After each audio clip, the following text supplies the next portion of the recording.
Halo didn't argue. Maintain overwatch. They went down into the tunnel again, lamps forward, rifles forward, steps measured. The chamber was unchanged. The coupling points waited like they had never been used. Tyrell knelt by the base and set the governor in place. The device was ugly and functional, built out of plated scraps and borrowed connectors. He ran his gloved hand along it like he was checking a wound dressing. 2 cutoffs, he said. Manual and automatic. If it draws above threshold, it drops. If you don't like how it sounds, you tell me, I drop. Halo nodded. Window time. Tyrell glanced at a timer taped to his forearm. 20 seconds unless we extend. We don't extend unless we have a reason. Halo keyed the MIC Galactica, Raptor 312. In position. Governor installed. Ready to energize on your mark. Gator's voice came back, calm and precise. Copy. Fleet is holding standoff. Maintain a 20-second window. We are recording all bands. Adama's voice cut in. Proceed. Halo looked at Tyrell. Do it. Tyrell flipped the switch. The ring answered faster this time, like a system that remembered the path. Light ran around the inner circumference. The hum rose. The field formed inside the ring, vertical and steady. Halo stayed on the job. Stargate Command, he said, this is Raptor 312. Limited window. Do you read? Stargate Command moved faster the second time, with less surprise and more discipline. Unscheduled activation, the tech called. Inbound wormhole. Same anomaly signature. O'Neill was already there. Carter was already at the console. Close the iris, O'Neill ordered. The iris shut. The initial surge hammered it. The wormhole stabilized behind it. Audio came in immediately. Stargate Command, this is Raptor 312. Carter keyed her MIC and kept her cadence steady. This is Stargate Command. We read you. Maintain transmission. O'Neill leaned in beside her. Iris is closed. Do not attempt transit. There was a brief pause before Halo answered, the kind that meant he was choosing words, not hesitating. Copy. Last time you used the word transit, we were dealing with an unknown device and a collapsing link. We didn't ask what you meant. His next words came out drier, more controlled than the situation deserved. We are not planning to walk into something that looks like a vertical plasma field.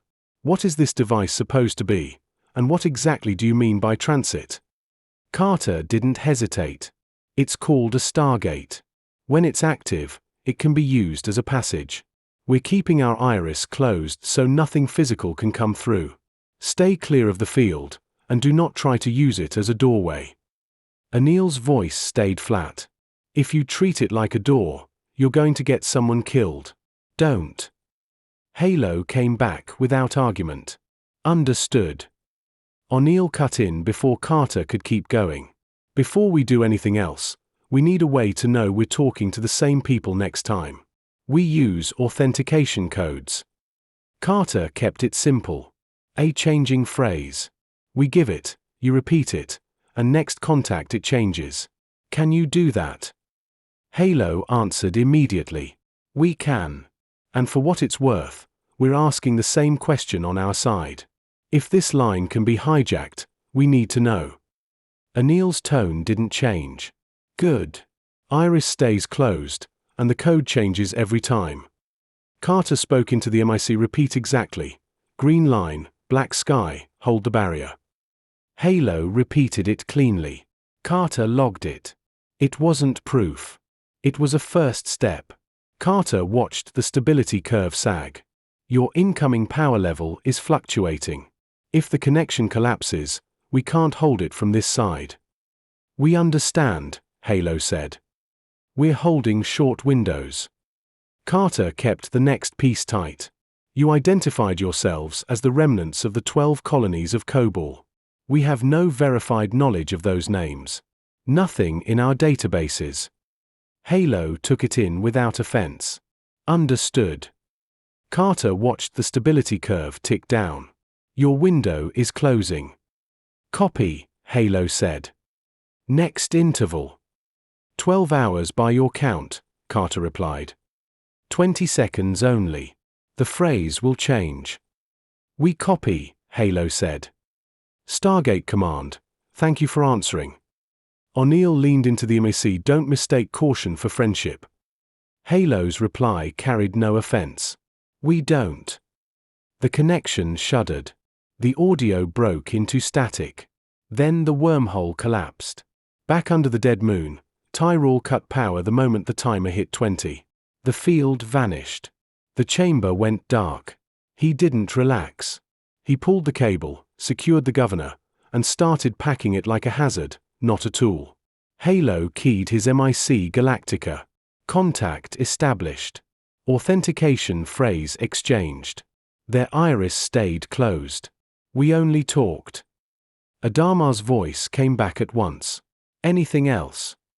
Halo kept it clean. They confirmed the device is meant to be a passage. They call it a Stargate. They can't hold the connection from their side. They want scheduled windows. They don't recognize COBOL or the colonies. Good, Ty said over the line, satisfied with at least that. Tyrell spoke quietly, still watching his governor readings. It pulled harder when it formed. Not much, but the ramp is steeper. Either it's learning, or we're feeding it better. Halo felt that in his gut. How much harder? Tyrell didn't exaggerate. Enough that I noticed it. Enough that I don't want to get casual. Starbuck's voice cut in from above. We're not alone out here. Halo's head snapped up. Say again. I've got a faint return, she said. Long range. Edge of my sweep. Might be nothing. Might be a raider that's learned how to hide. I don't like it. Adama didn't hesitate. Raptor 312, return to Galactica. Now. Halo looked at Tyrell. Pack it. Tyrell was already moving. They moved fast through the tunnel, not running, not panicking, just doing what you did when the universe gave you a warning and you were smart enough to listen. Back on the surface, the Raptor lifted hard, dust blooming beneath it. Starbuck tightened her orbit, eyes on the black. As they climbed, Halo looked down at the crater. The ring sat there, quiet, patient. It had spoken. It had listened. And it would be there the next time they were desperate enough to call. In Galactica's CIC, Adama watched the fleet pull away from the moon and felt the familiar pressure return. Time, distance, and an enemy that didn't sleep. Roslin stood behind him, hands clasped, voice controlled. They answered again. They did, Adama said. And they kept you out. Yes. Roslin nodded, as if that was a point in their favor. Cautious people survive. Ty didn't look convinced. Cautious people also make good liars. Gator spoke up. Careful. We have a schedule, sir. A procedure. If they keep answering, we can build a pattern and learn more without risking the fleet. Adama stared at the plot where the boy marker sat behind them, a place they had chosen not to destroy because destroying it felt like fear and faith at the same time. We keep it limited, Adama said. We keep the fleet moving. We keep our hand on the cut. He looked at Roslin. You wanted information. Roslin met his gaze. This is information, she said. It's also a reminder. If Earth is real, it won't be simple. Adama nodded once. Nothing alive is simple.